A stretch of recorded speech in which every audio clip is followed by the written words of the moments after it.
The distress beacon came through at the worst possible time. Roy Camden had exactly 30 credits to his name and a fuel gauge that blinked angry red warnings at him. But the signal promised salvage rights and maybe a decent payout if he could pull off a rescue. He punched coordinates into his battered shuttle and aimed for the mining moon below. Taos. 7 looked like someone had taken a hammer to red clay and forgotten to clean up. Canyons split the surface in jagged lines, and dust devils danced across empty plains. Roy brought his shuttle down near the coordinates, landing gear crunching into sand that had probably never felt footsteps before. The wreckage sat wedged between 2 canyon walls. Roy had seen plenty of crash sites in his 15 years working salvage and rescue, but this ship made him stop and stare. It didn't look built so much as grown, all smooth curves and surfaces that seemed to shift color in the light. Crystalline panels caught the sun and threw rainbow patterns across the rocks. He grabbed his toolkit and started forward. The ship's hull had cracked open like an egg, spilling strange fluids that hissed and bubbled in the sand. Roy picked his way around the debris, already cataloging what might be worth taking if nobody survived. Something moved behind the wreckage. Roy's hand went to the plasma cutter on his belt. Out here, alone, he didn't take chances. He'd heard stories about pirates using fake distress calls to lure in soft-hearted rescuers. The thing that emerged wasn't a pirate. She was huge, easily 4 times his height at the shoulder. Scales covered her body in patterns that reminded Roy of fresh snow, pure white with hints of gold when she moved. Wings folded against her back, tattered and torn at the edges. Her head swung toward him on a long neck, and eyes like molten silver fixed on his face that a dragon. Roy's blood went cold. He'd seen dragons before, but only from a distance. Smart people kept it that way. Dragons were apex hunters, territorial and aggressive. Most stations had signs warning about dragon ships passing through. You stayed out of their way and hoped they didn't notice you. This one noticed him just fine. She moved forward, and Roy realized she wasn't stalking. She was stumbling. One leg dragged, leaving a trail in the sand. Cuts marked her pale scales, and fluid leaked from a wound on her side. Roy raised his hand slowly. Maybe if he backed away carefully, she'd let him leave. The dragon collapsed. She went down like a building falling, sending up clouds of red dust. Her head hit the sand hard enough that Roy felt the impact through his boots. For a second, he thought she died. Then her chest moved, shallow breaths stirring the dust around her nostrils. Roy should have left. Every survival instinct screamed at him to get back in his shuttle and forget he'd ever picked up that distress call. Instead, he found himself walking closer. The dragon's eye opened as he approached. She tried to lift her head and failed. Her mouth moved, and sounds came out that Roy's translator struggled to process. The device on his collar had been cheap even when he'd bought it 5 years ago, and dragon languages apparently pushed it to its limits. "Help!" The translator finally spat out. "Please. Inside. Mate. Dying." Roy stopped 3 meters away. The dragon watched him, her silver eye tracking his every movement. Up close, he could see she was young, maybe barely into adulthood by dragon standards. Scars marked her scales in patterns that looked deliberate, like someone had carved symbols into her hide. "Your mate isn't the ship?" Roy asked. The dragon made a sound that might have been agreement. She lifted one massive foreleg and pointed with a claw toward the broken hull. "Trapped. Cannot reach. Please." The word came out clear that time, like she was learning to use the translator as she spoke. Roy looked from her to the wreckage and back again. His shuttle had maybe enough fuel to get him back to the nearest station if he left now. If he went into that ship and it collapsed, or if this dragon decided humans made decent snacks, nobody would ever find his body out here. The dragon lowered her head until her snout nearly touched the sand between them. The gesture reminded Roy of a dog begging, something so vulnerable it didn't match with the deadly predator in front of him. "Please," she said again. "Will not hurt. Promise. Please save mate."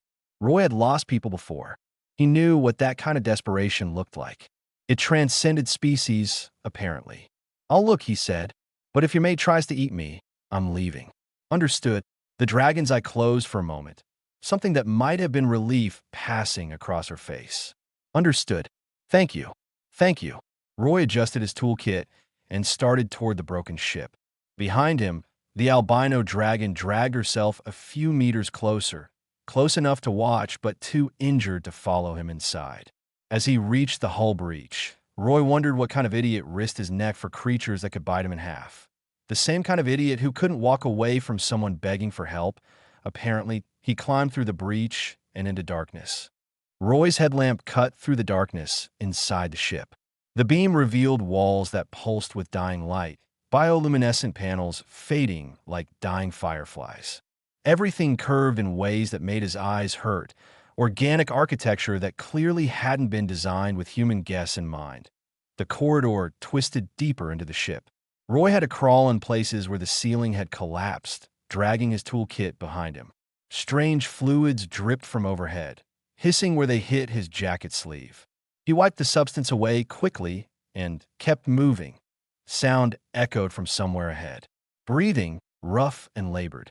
Roy followed it through a doorway that had been torn half off its mountings. The chamber beyond must have been beautiful once. Now it looked like a bomb had gone off inside.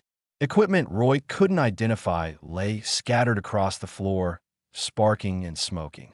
Support beams had fallen in an X pattern across the center of the room, and beneath them lay the largest dragon Roy had ever seen. Dark scales covered the trapped dragon's body, black with hints of deep blue when Roy's light hit them at certain angles. One wing stretched out at an unnatural angle, clearly broken. The dragon's eyes opened as Roy entered, pupils narrowing to slits in the sudden light. "Stay back," the dragon rumbled. His voice came out deeper than the female's, resonating in Roy's chest like thunder. "Do not come closer, human." Roy stopped at the edge of the debris field. "Your mate sent me. She's outside, hurt bad. Said you're trapped." The dark dragon tried to move and failed. A sound somewhere between a growl and a whimper escaped his throat. "Silvara should not have brought you. Humans cannot be trusted. Leave us." "Yeah, well, she didn't give me much choice." Roy set down his toolkit and started examining the fallen beams. They'd come from ceiling supports, heavy crystalline structures that looked like they weighed several tons each. "How long have you been stuck here?" "Since the crash." "For hours, maybe 5. The dragon's breathing hitched. "The ship's core is damaged." "Can you not hear it?" Roy listened. Beneath the creaking of stressed metal and the spark of dying electronics, he caught a high-pitched whine that set his teeth on edge. He'd heard that sound before on ships with unstable power cores. "How long until it blows?" he asked. "Unknown. An hour. Perhaps less." Roy pulled out his scanner and swept it over the beams. The readings made him swear under his breath. The structures were denser than steel and fused partially into the floor where they'd fallen. His cutting torch might get through them given enough time, but time was exactly what they didn't have. "What's your name?" Roy asked, already pulling cable from his kit. The dragon watched him with suspicious eyes. "Why does it matter?" "Because if I'm going to die trying to get you out of here, I'd like to know who I'm dying for." "Name's Roy Camden." A long pause. "Asheron. My name is Asheron." Roy nodded and started rigging a pulley system using intact support beams as anchor points. His hands moved automatically, muscle memory from dozens of rescue operations. Most of those had been pulling miners from collapsed tunnels, not dragons from alien ships, but the principle stayed the same. "Silvara said you were fleeing something," Roy said as he worked. "What kind of trouble are you two in?" Ashren's eyes tracked Roy's movements. "We refused a bonding contract. My clan wanted Silvara to mate with a war leader's son. She's albino, you see, rare coloring. They thought it would strengthen their bloodline." Roy attached a hydraulic jack to his pulley system. "But you two wanted each other instead. We chose each other." The way Ashren said it made it sound like the most important thing in the universe. "In Dragon Society, such choices are not permitted. We are tools for our clans, nothing more." Sounds like a terrible way to live. Roy tested his rig, then started pumping the jack. The beam shifted half an inch. "Is the only way we have known." Ashren watched the beam rise with something like hope in his eyes. "Until Silvara suggested we run. I thought she was mad. Where we go? How will we survive?" The beam rose another inch. Roy's arms burned from working the jack, but he kept pumping. She seems pretty determined. Must love you a lot to risk all that. I do not understand this word. Love. The translator renders it, but the meaning escapes me.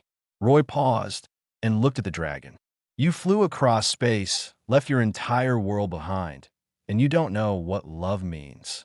We feel connection, bond. She is part of me, and I am part of her. When she hurts, I hurt. When she feels joy, I feel it also. Ashren's voice dropped. Is that what humans call love? Yeah, Roy said quietly. That's exactly what it is. The beam rose high enough for Ashren to try pulling himself free. He strained against the weight still pinning his wing, claws scraping deep gouges in the floor. Roy grabbed his other side and pulled, adding his weight to the effort. Ashren came free with a tearing sound. His wing dragged behind him, clearly broken in several places. The dragon collapsed, gasping. Can you move? Roy asked. I must. Ashren struggled to his feet, favoring 3 legs and keeping the broken wing tucked close. The core grows louder. Roy heard it too. The whine had risen to a shriek. We need to go now. They made it 3 steps before alarms started blaring throughout the ship. Red light flooded the corridors, and the walls began shaking. Faster, Roy shouted, though he knew Ashren was already moving as fast as his injuries allowed. They stumbled toward the exit together, human and dragon racing against time. Behind them, the ship screamed its dying song. They burst through the hull breach into blinding sunlight. Silvara lifted her head from the sand, eyes widening when she saw Ashren limping beside Roy. She tried to stand and managed to get her front legs under her before collapsing again. Leave me, she said. Take Ashren. Get him away from here. Roy ignored her and ran for his shuttle. The ship groaned behind him, metal screaming as internal supports gave way. He'd give them 5 minutes, maybe 10 if they were lucky. His shuttle looked impossibly small next to the 2 dragons. Roy did quick math in his head and didn't like the answer. The shuttle could carry maybe 1,500 kilos of cargo, 2,000 if he pushed it. Each dragon probably weighed twice that. Both of you, over here now. Roy yanked open the cargo bay door and started throwing out everything non-essential. Spare parts, his personal belongings, tools he'd owned for years, all of it hit the sand in a growing pile. Ashren reached the shuttle first, moving in an awkward 3-legged hobble. Silvara dragged herself after him, leaving a trail of blood in the red sand. You cannot carry us both, Ashren said. We are too heavy. The mathematics are simple. I'm not doing math right now. I'm doing engineering. Roy pulled out every meter of cable he owned and started lashing it together. Silvara, can you breathe fire? The albino dragon blinked. Of course. All dragons can. Good. I need you to heat this rock. Roy kicked a boulder the size of his head. Get glowing hot. Hot as you can make it. Silvara didn't question. She opened her mouth and flame poured out, white hot and focused. The rock began to glow red, then orange, then bright yellow. When Roy judged it hot enough, he used a metal bar to roll it onto a sheet of hull plating he'd torn from the crashed ship. What are you doing? Ashren asked. Making a sled. Roy bent the edges of the hull, plating upward, using the heat from the rock to make the metal pliable. Both of you get on. Stay as close together as possible. The dragons exchanged looks, but climbed onto the makeshift sled. Roy lashed the cable around them both, then attached the other end to his shuttle's towing hook. This will never work, Ashren said. Probably not. Roy climbed into the pilot's seat and fired up the engines. But it's better than definitely dying here. The crashed ship's alarms reached a fever pitch. Through his windscreen, Roy saw the hull beginning to buckle inward. Whatever was happening to the core, it was happening fast. He engaged the engines. The shuttle lurched forward, cable going taut with a metallic groan. For a second, nothing happened. The dragons were too heavy, the sled digging into sand. Roy pushed the throttle forward. The engines screamed in protest. Every warning light on his console turned red. The shuttle strained, shaking hard enough to rattle his teeth. The sled moved, inch by inch at first, then faster as momentum built. Roy aimed for open ground away from the canyon walls. The shuttle barely cleared the rocks, towing cables scraping against stone with showers of sparks. "Higher!" Silvara shouted. The ship. Roy looked back and saw the crashed vessel starting to collapse in on itself. Light bled from every crack in the hull, bright enough to hurt his eyes. He pulled back on the controls. The shuttle climbed, engines howling. The sled swung wildly below them, dragons clinging to the metal plate. Altimeter reading climbed past 100 meters, 200, 300. The ship exploded. The shockwave hit like a physical blow. Roy's shuttle spun, alarms shrieking as the blast threw them sideways. He fought the controls, trying to compensate, but the sled's weight worked against him. They tumbled through the air, engines cutting in and out. Below, a fireball rose into the sky. The canyon walls funneled the explosion upward in a column of flame and debris. Pieces of crystalline hull shot past them like missiles. Roy leveled out at 500 meters, hands shaking on the controls. The engines sounded like they were about to tear themselves apart, but they held. The sled steadied below them, dragons still lashed to its surface. "Everyone alive down there?" Roy called over the comm. "Alive," Silvara answered. Her voice sounded thin. "Barely." Roy checked his fuel gauge and felt his stomach drop. The gauge read nearly empty. He'd burned through his reserves, pulling the dragons to safety. They had enough juice to make orbit, but landing anywhere was going to be interesting. "Hold on," he said. "This ride's not over yet." He aimed for space and prayed his shuttle held together long enough to get them there. Behind them, the explosion's mushroom cloud rose toward the sky, marking the grave of the ship that had brought 2 dragons across the stars.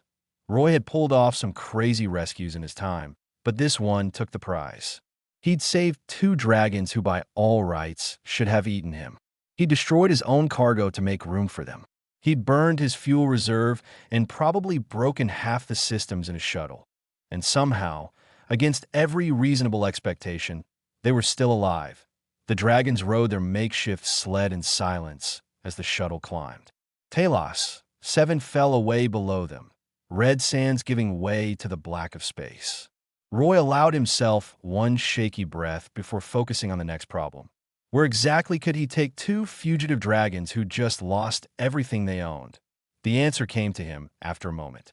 Station Series. 9 set out past the asteroid belt, far enough from civilized space that people didn't ask too many questions. Roy had maintained a workshop there for 3 years, never quite calling it home, but using it more than any other port. If they could make it that far on fumes and hope, maybe they'd all survive this after all. His hand still shook on the controls, but Roy smiled despite himself.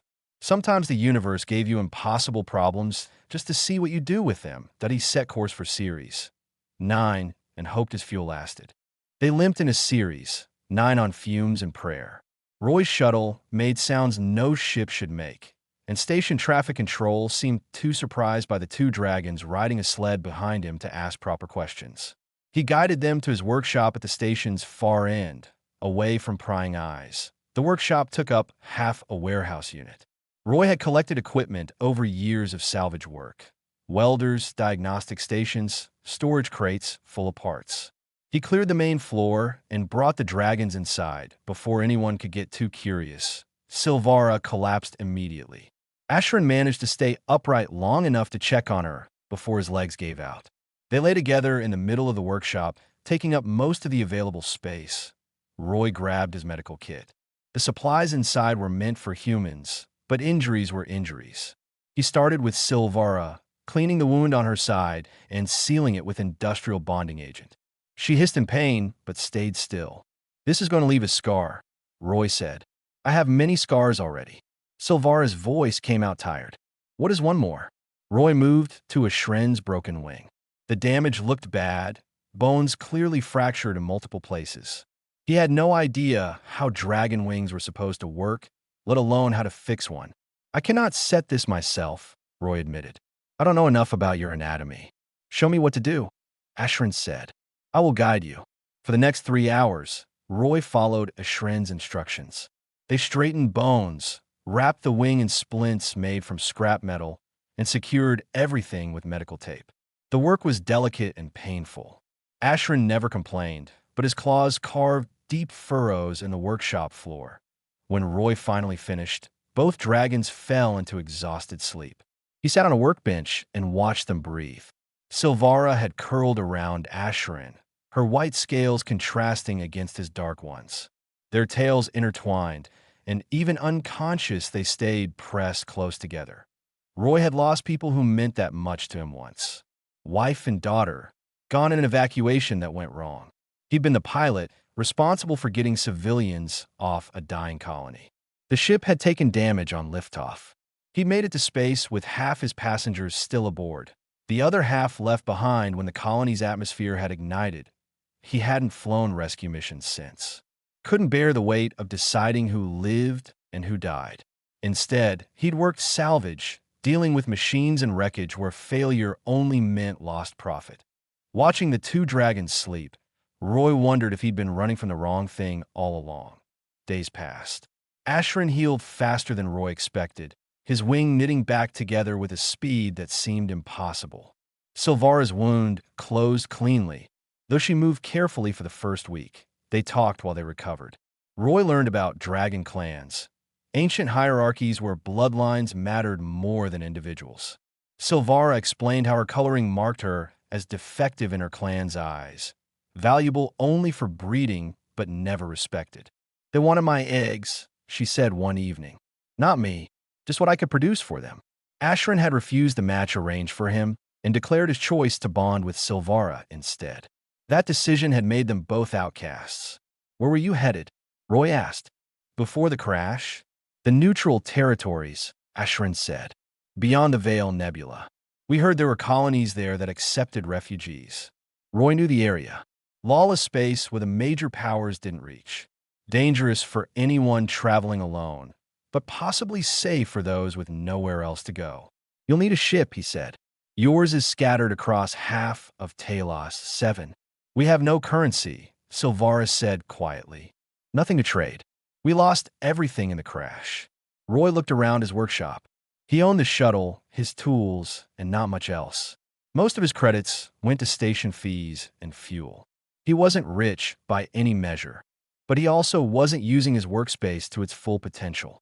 "I might have an idea," he said. "Give me a few days to work on it." The idea grew as Ashren's wing healed. Roy had salvage rights to dozens of wrecks in the local asteroid field. Most weren't worth recovering, but they had parts he could use. He spent 3 days in his shuttle pulling components from dead ships, building up a stockpile in the workshop. Silvara watched him work with curious eyes. "What are you making?" "Insurance," Roy said. Not elaborating. On the 4th day, station security came knocking. A human officer Roy vaguely recognized stood at the workshop entrance, looking uncomfortable. "Gotta report you're harboring illegal aliens," the officer said. "2 dragons." "That true." Roy stepped outside and sealed the workshop door behind him. "I've got salvage I pulled from crash site. Legal salvage rights, filed and registered. Salvage doesn't usually breathe."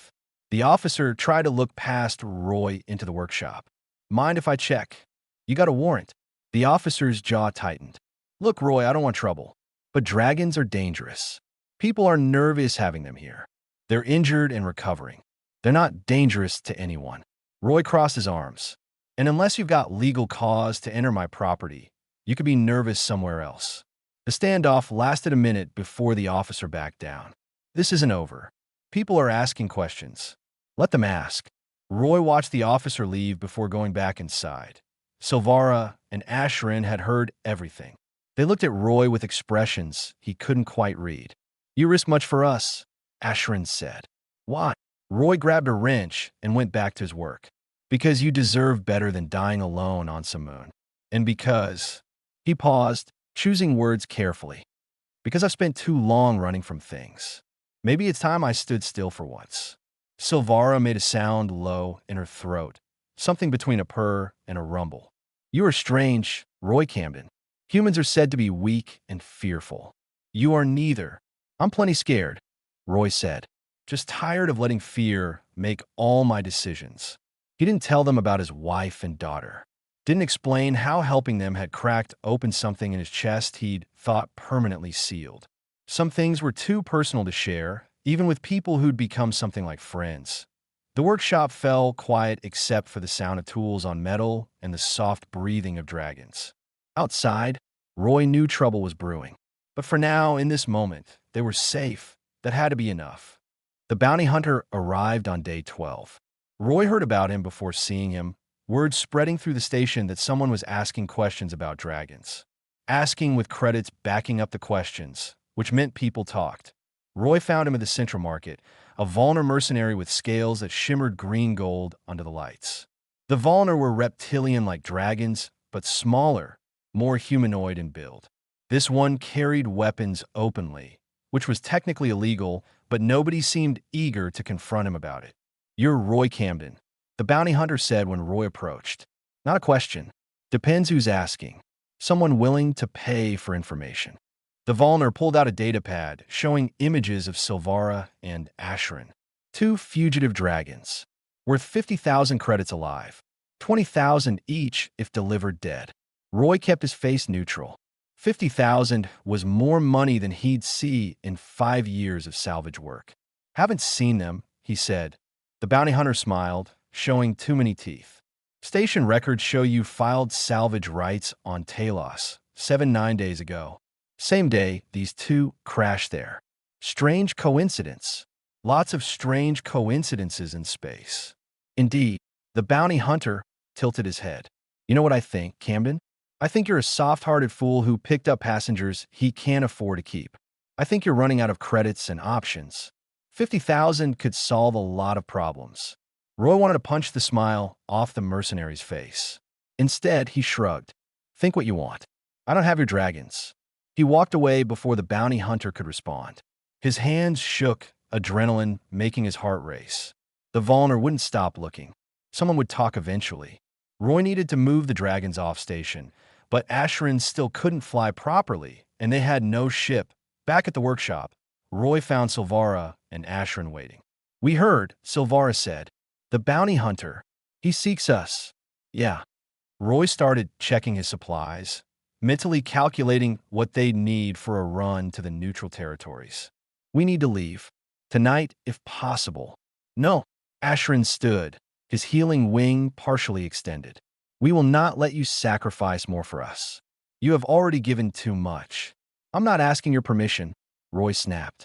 "That bounty hunter finds you here, you're dead or captured. Neither option works for me." "Why not?" Silvara moved closer, her silver eyes intense. "We are nothing to you. Strangers you pulled from a crash. Yet you risk everything. Your home, your safety, your livelihood. For what?" Roy set down the supplies he'd been gathering. The question hung in the air between them, demanding an honest answer. "I lost people once," he said finally. "People I was supposed to save. I was flying evacuation runs from a dying colony. Got half my passengers out before the whole thing went up. Spent the last 3 years telling myself I did my best, that I couldn't have saved them all." He looked at the two dragons. "But I stopped trying after that. Stopped taking rescue jobs. Stopped putting myself in positions where I might fail again. And you know what? It didn't make the guilt go away. It just made me smaller." Silvara stepped forward until she stood directly in front of him. "You think saving us will redeem you?" "No, I know nothing redeems that." Roy met her eyes. "But maybe helping you means I stop running from who I used to be. Maybe that's enough." Asherin moved to join them, creating a small circle in the middle of the workshop. "In dragon culture," he said slowly, "there's a thing called soul bonding. It marks two beings as family, deeper than blood. It is sacred, almost never shared with other species." Silvara touched her snout gently to Roy's shoulder. "Would you accept such a bond? It would mark you as under our protection. No dragon could harm you without declaring war on both our bloodlines." Roy understood what they were offering. Protection, but also obligation. Bonds went both ways. "Won't that make you targets too?" he asked. "We are already targets," Asherin said. "This would give meaning to our flight. Purpose beyond simple survival." Before Roy could respond, alarms blared through the station. Emergency lights bathed the workshop in red. Through the entrance, Roy saw security officers running past, weapons drawn. The bounty hunter had made his move. No time, Roy said. Whatever you're offering, do it now, or we need to run. Silvara and Asherin exchanged a look. Some wordless communication passed between them. Silvara stepped closer and pressed her forehead against Roy's chest. Heat radiated from her scales, growing warmer until Roy felt like he was standing too close to a fire. Words poured from her mouth in a language Roy's translator couldn't handle. Ancient sounds, rhythmic and powerful. Asherin joined in, his deeper voice harmonizing with hers. The heat concentrated on Roy's left arm. He watched as patterns appeared on his skin, glowing white gold like Silvara's scales. The marks twisted into shapes that might have been writing, burning themselves into his flesh. Pain came sharp and sudden, then faded to warmth. When Silvara pulled back, Roy's arm bore a permanent mark from wrist to elbow. It looked like fire frozen in skin, beautiful and alien. "It is done," Silvara said. "You are soul-bonded. Family." The workshop door exploded inward. The bounty hunter stood in the entrance, flanked by security officers who looked distinctly uncomfortable. "Found them," the Volner said. "And look, the helpful human who said he hadn't seen them." Roy stepped between the bounty hunter and the dragons. He raised his left arm, showing the glowing marks. "These dragons are under my protection," he said clearly. "Soul bonded by dragon law. You touch them, you're declaring war on their bloodlines." The bounty hunter's eyes widened. Behind him, the security officers stepped back. Everyone knew what dragon soul bonds meant. They were sacred, recognized across galactic law. Breaking one meant retribution from entire dragon clans. "You're lying," the bounty hunter said, but his voice held uncertainty. Asherin moved forward, extending his own foreleg. He pressed it against Roy's right arm. More heat, more ancient words, another mark burning into skin. "Two bonds," Asherin said. "Roy Camden is twice marked. Our brother in all ways that matter." The bounty hunter stared at the marks on Roy's arms. Slowly, his hand moved away from his weapon. "This isn't over," he said. "Someone will pay for this." But he was already backing away, and the security officers had already lowered their weapons. Nobody wanted trouble with soul-bonded dragons. The workshop fell silent after they left. Roy looked at his arms, at the permanent marks now part of his skin. "Well," he said, "guess I'm family now." Silvara and Asherin pressed close on either side of him, their warmth surrounding him. "Family," Silvara agreed softly. "Always." 3 months later, Roy stood on the observation deck of a transport hub in neutral space. Ships came and went through the massive station, carrying cargo and passengers to places the major governments didn't reach. Behind him, Silvara and Asherin discussed supply routes with a Telkin merchant who didn't seem bothered by their presence. A lot had changed since Series 9. The soul bonds had bought them time, but staying on the station had been impossible. Too many questions, too much attention. Roy had sold his workshop for enough credits to buy passage out, and they'd headed for the territories beyond the Veil Nebula. What they'd found there surprised everyone. The neutral territories weren't lawless chaos like Roy had expected. Instead, he'd discovered communities of refugees from a dozen species, all trying to build something away from their homeworlds. Beings who didn't fit, who'd been cast out or had chosen to leave. They'd created their own society based on different rules. Rules that didn't care about bloodlines or proper behavior. Rules that said you were judged by your actions, not your birth. Roy found a place there almost immediately. Mechanics were always needed, and his skills with both human and alien technology made him valuable. Within a week, he'd set up a new workshop. Within a month, people were bringing him problems that went beyond simple repairs. "This refugee says her clan won't let her bond with who she wants," they'd say. Or, "These two need somewhere safe to stay." Or, "Can you help us figure out how to make this ship run on different fuel?" Roy solved problems. That's what he did.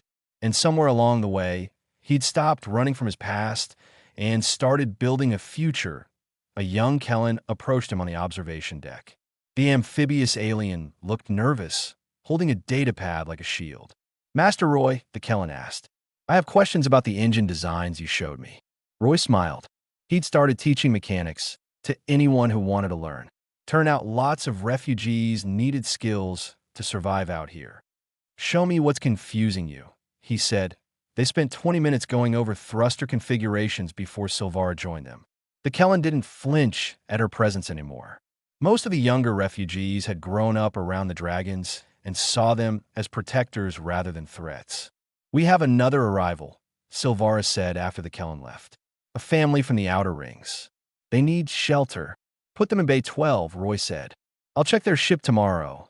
Make sure it's safe for the next leg of their journey. Silvara's tail swished in what Roy had learned was amusement. You have become a caretaker, Roy Camden. Strange fate for a man who claimed to work only with machines. Yeah, well, machines are easier. But Roy was smiling as he said it. They walked back through the station together. Roy's workshop took up an entire section now, expanded with help from Ashren's metalworking skills. The Dark Dragon had discovered a talent for shaping alloys, creating sculptures that doubled as structural supports. His art decorated half the station, beautiful and functional. Inside the workshop, a dozen projects waited. Ships needing repair, equipment that needed adaptation for species with different physical requirements, experimental designs for systems that might work better in neutral space. Roy had 3 apprentices now, young beings from different worlds learning the trade. They looked up when he entered, eager for guidance. The jump drive on the transport in Base 6 is acting strange, one apprentice said. The harmonics are off. Did you check the resonance chambers? Roy asked. Yes, but I don't understand what I'm seeing. Roy grabbed his tools. Come on, I'll show you. The work filled his days now. Not the lonely salvage runs of before, but collaborative problem solving with people who depended on him. It should have been more pressure, more weight. Instead, Roy felt lighter than he had in years. That evening, he sat with Silvara and Ashren in their shared quarters. The space was large enough for 2 dragons and 1 human, decorated with items they collected during their months in neutral territory. I have been thinking, Ashren said, about what comes next. Next, Roy looked up from the design schematic he'd been studying. We cannot stay on this station forever. Others arrive, daily seeking what we found. Shelter, purpose, community. Ashren's tail wrapped around Silvara's. Perhaps we should build something more permanent. Silvara nodded. A settlement. Somewhere refugees can go to start again. Roy considered the idea. They had resources now, connections with merchants and transporters. The neutral territories had plenty of unclaimed moons and asteroids suitable for habitation. We need help, he said. Construction crews, supply lines, agreements with the local powers. We would have help, Silvara said. Look at what has grown here in 3 months.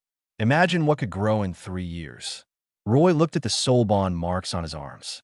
They'd faded from glowing white gold to subtle patterns in his skin, but they were still there, still visible, still marking him as family to 2 dragons who'd changed everything that he thought about the young Kellen learning engineering, about the families arriving weekly, desperate for safe harbor, about his own journey from broken salvage operator to something like a community leader.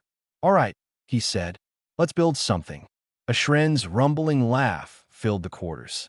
You decide quickly, Roy Camden. Learn that from you too. Sometimes you have to jump before you're ready. They planned late into the night, sketching ideas and discussing possibilities. By morning, they had the skeleton of a plan. By the end of the week, they'd recruited help from a dozen species. By month's end, they'd selected a moon in a stable orbit around a gas giant and begun the first construction. Roy named it Haven. Simple, direct, honest, the settlement grew slowly but steadily. More refugees arrived, bringing skills and knowledge. They built living quarters, workshops, greenhouses for food production. Dragon and human and alien working side by side, creating something new. Sometimes Roy stood on Haven's surface and looked up at the stars. He thought about the canyon on Taos, 7, about the moment when an albino dragon had fallen before him begging for help. That moment had changed everything. He'd walked into that canyon carrying the weight of old failures, convinced he was broken beyond repair. He'd walked out carrying 2 injured dragons and something he'd thought he'd lost forever. Purpose. The soul bonds pulsed warmly on his arms, connecting him to Silvara and Ashren wherever they were. He felt their contentment, their hope for what they were building together.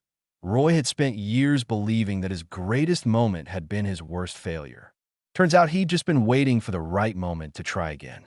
Not to redeem the past, but to create something worth building toward the future. That he smiled and headed back to work.